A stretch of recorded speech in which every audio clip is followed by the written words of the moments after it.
अमारात में जस आ गई है बारिश।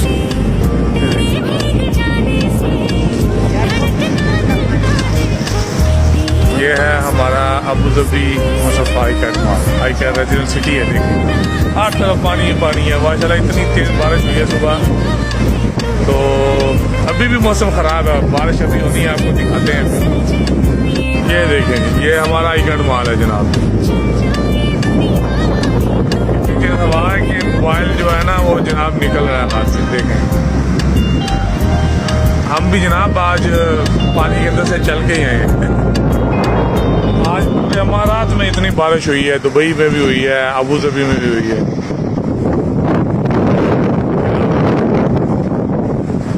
बादल अभी भी जनाब बने हुए हैं। देखिए